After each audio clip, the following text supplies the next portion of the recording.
Olá, a bichectomia é um procedimento cirúrgico que reduz o tamanho das bochechas, deixando o rosto mais belo ou mais elegante, segundo alguns conceitos estéticos da atualidade. Bom, então é sobre esse tema que nós vamos conversar hoje no programa Ulbra Conhecimento, que está começando.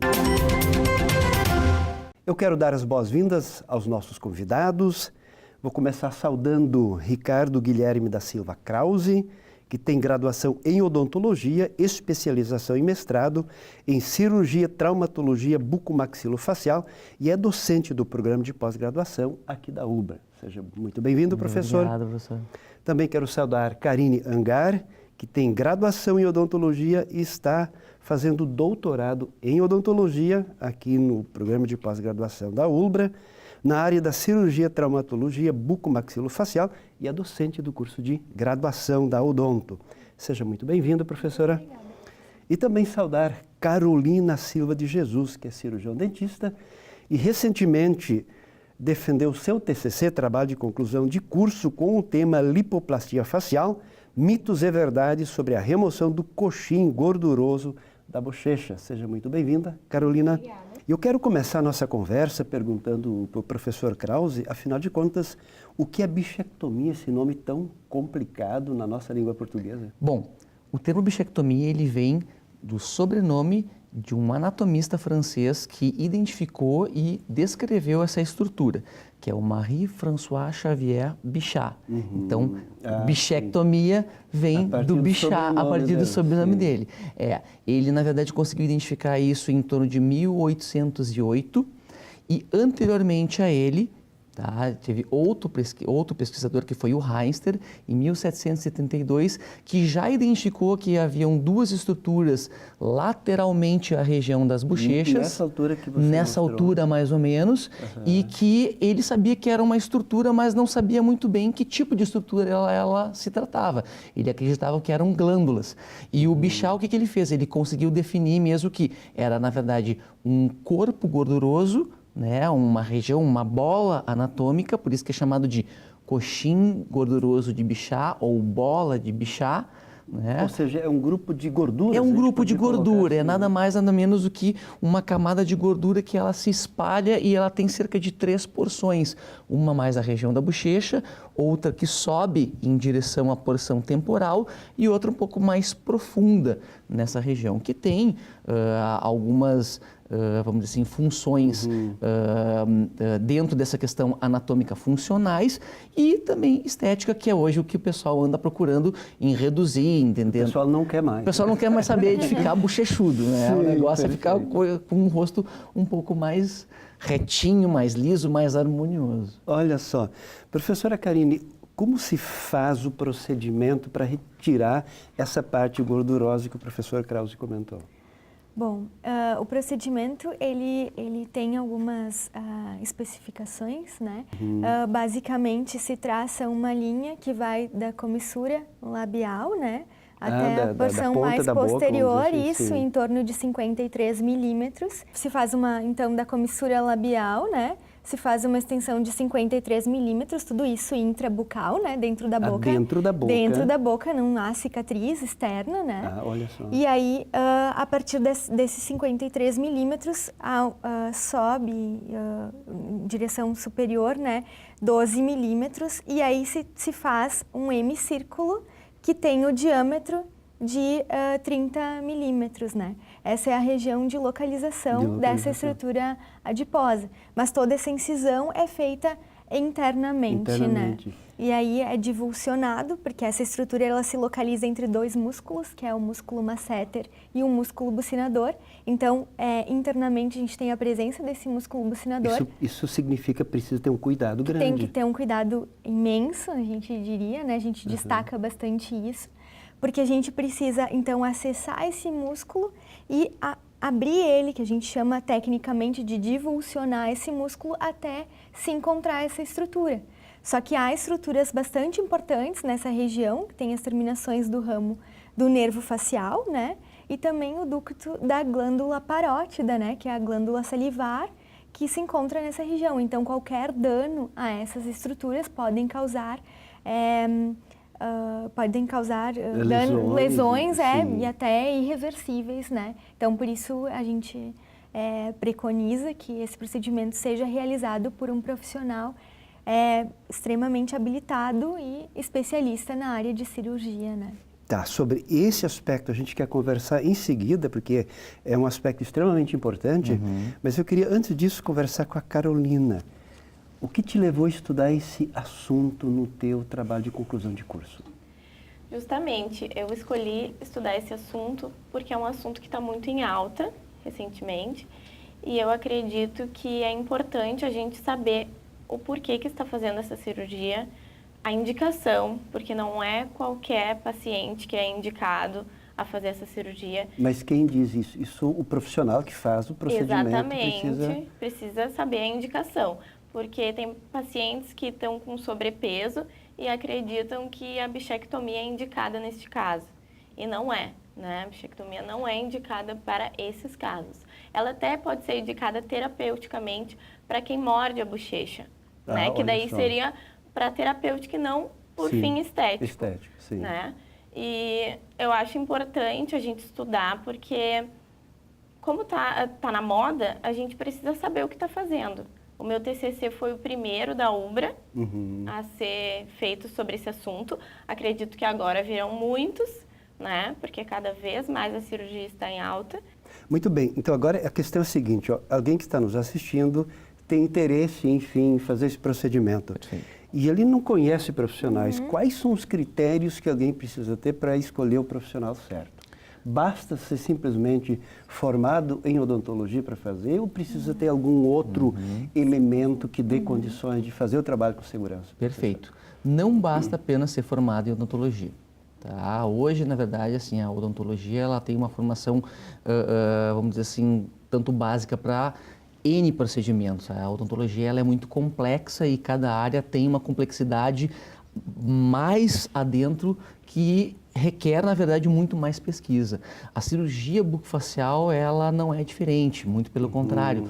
Para que você possa ser cirurgião, você tem que fazer um curso de cirurgia, uma especialização em cirurgia, você pode dar continuidade com um mestrado, com um doutorado, mas é importante com que aquele cirurgião bucofacial que vá realizar o procedimento, ele tenha todo o conhecimento da área em que ele está trabalhando.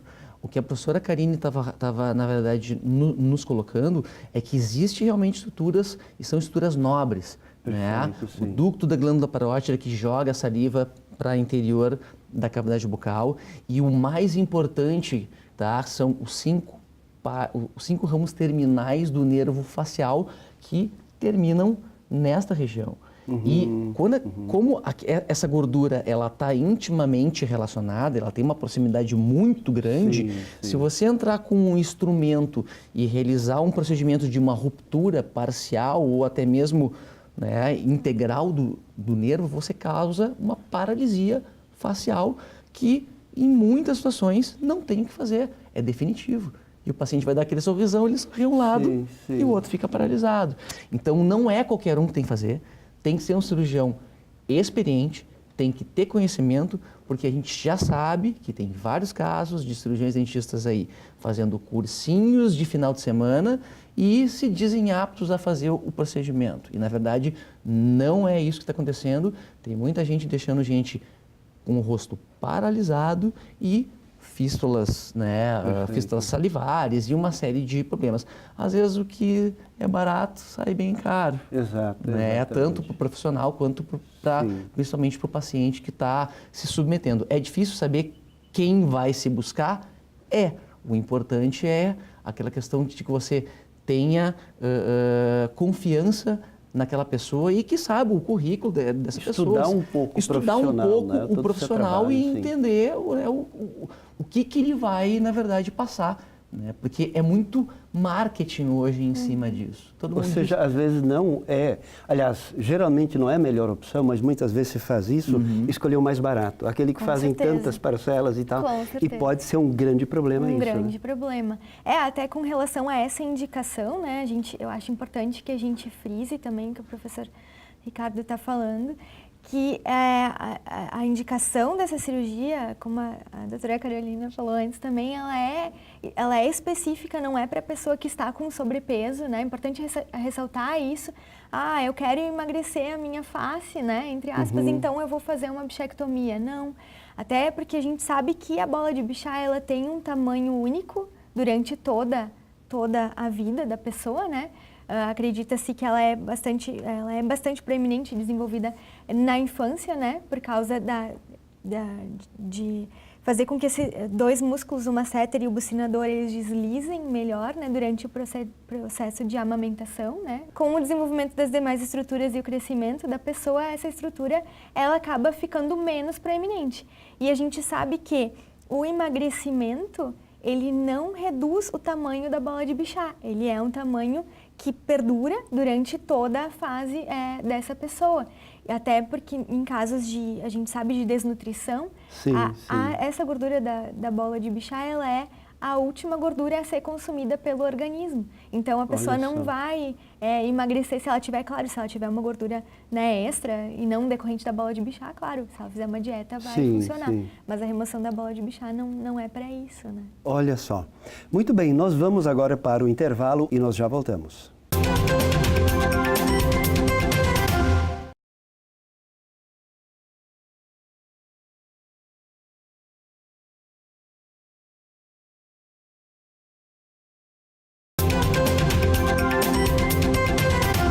Bichectomia, a busca pela harmonia facial é o tema do Ulbra Conhecimento dessa semana. Temos como convidados o professor Ricardo Krause, professora Karine Angar e a cirurgião dentista Carolina Silva de Jesus. E eu gostaria agora, nesse segundo bloco, começar contigo, Carolina. Você fez o procedimento, ou seja, você estudou o assunto como profissional, mas você também fez o procedimento como paciente. O que você tem a dizer para as pessoas que estão interessadas em fazer a bichectomia? Como paciente, eu tenho para dizer que realmente é uma cirurgia que um pós-operatório tranquilo, tá? É muito parecida com uma extração de dente, o pós-operatório. Tem um edema, né, na região que foi retirada a bola de Bichat, a gordura. Mas assim, dor não é a gente toma medicação para dor, mas não foi um dos sintomas que eu tive após a cirurgia, tá? Anestesia local, geral? Anestesia local. A cirurgia é super tranquila, não senti nada de dor. Você faz cirurgia, fica internado ou vai para casa logo? Vai para casa. É muito parecida com a extração de dente mesmo. É uma cirurgia muito parecida com a extração de terceiros molares. Então, tu vai para casa, coloca gelo, tem o edema. Não senti dor nem durante a cirurgia, nem pós-cirurgia. Na verdade, vai ter aqueles pontos internos, então a dieta vai ser líquida, né? Perfeito. Nos primeiros dias, dieta líquida. Mas nada muito, uma cirurgia tranquila, assim. E o que te levou a fazer esse procedimento, Carolina? Então, faz muitos anos que eu tinha muita vontade de fazer essa cirurgia, porque por mais magra que eu estivesse, eu sempre tive o formato do rosto muito redondo. Isso te incomodava? Isso me incomodava muito, porque às vezes numa foto que não aparecia o corpo inteiro, as pessoas pensavam que eu era gordinha. Isso me deixava bem irritada. Até procurei um cirurgião médico uma vez para fazer cirurgia. E aí o valor era bem alto e eu ainda não conhecia muito bem sobre o assunto, não fiz. E aí depois eu consegui conversar com o professor e a gente fez. Quer dizer, você estudou o assunto. Exatamente. Isso é bacana, não? Uma indicação bem legal. Muito. Antes de fazer, estude o assunto para ver como as coisas funcionam. Exatamente. Porque a tendência é que você vai encontrando profissionais que já escreveram, que já estudaram o assunto, e aí você já tem uma boa indicação, né? Até porque a Carolina, ela virou uma pessoa que as outras consultavam, né, dentro do curso mesmo, com relação ao procedimento que ela fez, porque além de ela estar estudando, ela era paciente e a prova viva de que a cirurgia dava certo, mas que tinham riscos, né? Sim. Durante a realização de outros procedimentos. Eu e o professor Ricardo, a gente pôde observar, durante a realização de um procedimento, alguns espasmos em uma das pacientes pela proximidade da bola de Bichat com o nervo facial, né? Alguns estudos relatam que o índice de insucesso dessa cirurgia é 26,3%. Olha, isso é então, de bastante, 10 né? pessoas que fazem a cirurgia, quase 3 pessoas podem sofrer algum tipo de lesão do nervo facial ou até do ducto parotídeo, né? Então, é por isso que a gente está frisando bem isso, né? Que as pessoas estudem e conheçam muito bem o profissional que elas desejam realizar esse procedimento. Uma coisa que, na verdade, aconteceu assim muito logo após a Carol ter feito, na verdade, a cirurgia, o pessoal começou a perguntar e questionar. Eu acho, acho que eu recebia mais de 30 ligações e mensagem: professor, eu quero me operar também, professor, eu quero me operar também. Calma, vamos avaliar, vamos dar uma olhada. Porque você sabe como é que é feita a cirurgia? Você já leu a respeito? Não, nunca ninguém me falou. Então vamos fazer o seguinte, eu vou te mandar o material, tu lê e tu pensa. Tu sabe quais são os problemas que podem te acarretar? Não. Tu sabe que tu pode ficar uma hemiparalisia? Não, nunca ninguém me falou isso. Pois é, veja bem, o marketing está aí, o marketing ele serve para vender. Todo mundo quer vender, todo mundo quer trabalhar, perfeito. Mas antes de mais nada, tu tem que saber quais são os prós e quais são os contras.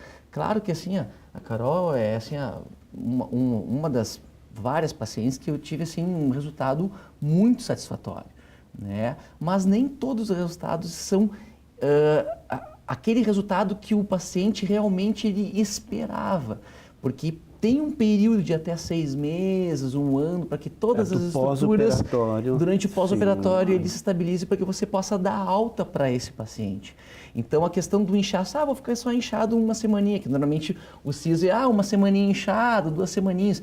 Já para a cirurgia bichectomia, não. Já avisou, te prepara, assiste o Kiko lá do Chaves, te prepara, tu vai ficar que nem o Kiko. Quanto tempo, professor, eu vou ficar? Cara, te prepara para então de mais ou menos 1 mês. Mais 1 mês. É assim, tem todos os seus prós, mas também tem seus contras e tu tem que saber disso antes de definir realmente se tu realmente vai fazer a cirurgia. Tem suas vantagens? Tem. Vale a pena? Vale. Mas tu tem que saber que existem riscos e tudo tem alguma coisa que tu vai ter que ter de cuidado. Não tem nada de mágico nesse processo. Não tem nada de mágico. Mágica, acho que só lá o David Copperfield, ou esses, né, Mr. M, Cronos, só esses caras fazem esse tipo de coisa. E quem mais utiliza? Tem homens que também utilizam esse procedimento? Sim, com certeza. Tem bastante procura. A maioria são mulheres, imagina? A maioria são mulheres, né? Acho que as mulheres, elas buscam mais. Acho que isso está mudando bastante, assim. Mas, claro que a maior procura foi das mulheres. E até, eu acho uma coisa interessante de a gente comentar que a gente operou um aluno do curso. E é importante a gente falar com relação a isso, que nesse aluno a gente observou uma assimetria bastante significativa da bola de Bichat. Como assim? Explica isso. De um lado, a bola de Bichat dele tinha um volume muito maior do que do outro lado da face. Mas isso não é normal, né? Pode ser, a gente é assimétrico, né? A gente é assimétrico, claro que a assimetria ela é relativamente pequena e quase que imperceptível. Mas a gente tem que também ter um conhecimento bastante aprofundado para saber o quanto eu removo, porque se fosse removida toda a bola de Bichat desse paciente, por exemplo, de um único lado e do outro, que era bem menor, a gente poderia ter ocasionado uma assimetria bem evidente, né? Então, tem que ter também essa consciência, né, do cirurgião que está realizando. Não é simplesmente eu vou remover toda a bola de Bichat e o procedimento é esse. Quer dizer, isso o profissional precisa saber se remove tudo ou só uma parte. Isso, até a gente vai mensurando durante a cirurgia, a gente vai mensurando. Está relativamente a mesma quantidade de ambos os lados, bom, é isso, né? Professor Krause, esse procedimento ele é relativamente novo. Ele é pacífico dentro da comunidade científica ou ainda existem controvérsias? Ainda está se estudando muito porque, como ele é um procedimento muito novo, ainda existe muita controvérsia, principalmente o que isso vai me gerar daqui a alguns anos. E na verdade, a face ela é, vamos dizer assim, um problema dentro de uma série de especialidades. A face a gente chama que assim, a face ela não tem dono, Na face quem mexe é o otorrino, é o cirurgião de cabeça e pescoço, é o cirurgião plástico, é o cirurgião bucofacial. Então, assim, ó, é muita gente que trabalha. Então, existe, vamos dizer assim, um pouco de receio com que tipo de profissional eu vou trabalhar. Pois essa é uma dica interessante. Exatamente. Né? Quem, na verdade, começou a trabalhar com a própria bichectomia foram os cirurgiões plásticos. Só que quem trabalhar com cirurgia bucofacial e faz outros procedimentos até muito mais complexos, como, por exemplo, aquelas assimetrias de terço inferior e de terço superior da face, pessoa que tem um queixo maior, mais proeminente, que são as cirurgias ortognáticas, a gente trabalha dentro de uma área que ela está pelo Conselho Federal de Odontologia, a gente pode trabalhar dentro, né, em procedimentos estéticos, em procedimentos funcionais. Então, a gente identifica essa gordura com uma frequência muito grande. Né? O que os plásticos eles ainda discutem e ainda não têm uma certeza é assim, pá, mas essa gordura é o que suporta o meu tecido de pele. Será que daqui a uns 10 anos eu não vou estar todo repuxado, todo para baixo? O que isso vai acontecer? Tem gente que diz que não e tem gente que acredita que sim. Na verdade, não existe ainda estudo longitudinal, porque é muito pouco tempo de procedimento para isso. Né? Então, ainda está se trabalhando. Né? O trabalho, na verdade, da Caroline foi um trabalho assim, muito mais com o intuito de alertar as pessoas de que não é bem assim a coisa. Logo mais, eu acredito que vão estar surgindo outros trabalhos, justamente fazendo análises, né, de momentos, aqueles anélises de corte, para exatamente saber, bom, paciente tal fez procedimento de bichectomia há 5 anos atrás, não teve alteração nenhuma de pele ou de face, ou teve alteração, então não se sabe, né? Ainda tem muita coisa ainda para acontecer e a gente, vamos ver, né? Daqui a uns 10, 20 anos, vamos ver o que vai acontecer. A pesquisa precisa continuar. A pesquisa, ela precisa continuar, ela deve continuar e tomara que aqui na universidade a gente continue a trabalhar com essa linha de pesquisa. E nós vamos agora para o recado final. Professor Krause, qual é o seu recado final? Primeiramente, eu acho que aqueles candidatos ou que têm intenção a fazer procedimentos de bichectomia têm que procurar um profissional especializado. Não pode ser qualquer cirurgião dentista, tá? Procurem, vejam se o profissional ele é especialista na área, há quanto tempo ele trabalha, com que experiência ele tem. Provavelmente ele vai ter um portfólio para poder mostrar para vocês. E se vocês tiverem algum conhecido que eventualmente tenha feito procedimento com esse profissional, que questionem, né? Que conversem com uma pessoa. É extremamente importante, porque às vezes valor não é tudo, tá? Você pode pagar de repente um procedimento um pouco mais em conta e na verdade você pode estar caindo numa roubada por algum procedimento que pode lhe trazer consequências futuras para o seu rosto, você está trabalhando com o seu rosto, com a sua face e muitas vezes pode ser isso de uma forma irreversível. Muito bem, professora Karine, o seu recado final? Eu gostaria de ressaltar uma questão que a gente acabou não comentando tanto, mas além da utilização da bichectomia para essa questão estética, há uma indicação da realização desse procedimento, por exemplo, para pacientes que causam uma mordiscação ou mordem demais a bochecha, a remoção desse corpo adiposo pode ajudar a reduzir, né, esse trauma, né, na região interna, né, da bochecha e ocasionar uma melhora, né, na própria mastigação, da pessoa. Mas aí a remoção pode ser, no caso, parcial, não há necessidade de remoção total. Da isso sempre profissional precisa avaliar naquele momento. Isso, por isso que o professor Ricardo ressaltou, é importante que se consulte um profissional que vai saber avaliar, que vai saber indicar corretamente a realização deste procedimento. Muito bem. Carolina, seu recado final? O meu recado é para os pacientes que querem fazer a cirurgia, eles precisam procurar o profissional, conversar, ver se é indicado, no caso do paciente.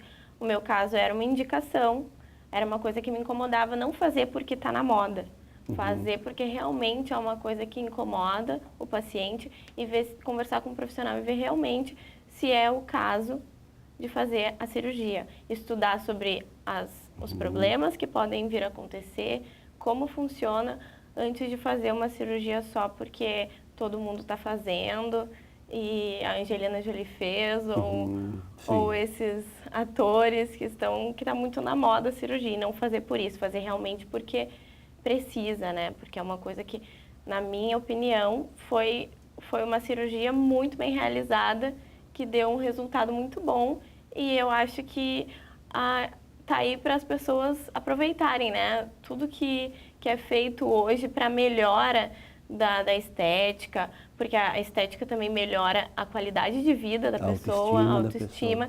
Então, a gente tem que aproveitar mais com cautela e com uma boa indicação. Muito bem, muito obrigado, professor Krause, professora Karine, Carolina, por essa conversa. Muito obrigado você pela companhia e nós nos encontramos na próxima semana para mais um Ulbra Conhecimento. Até lá!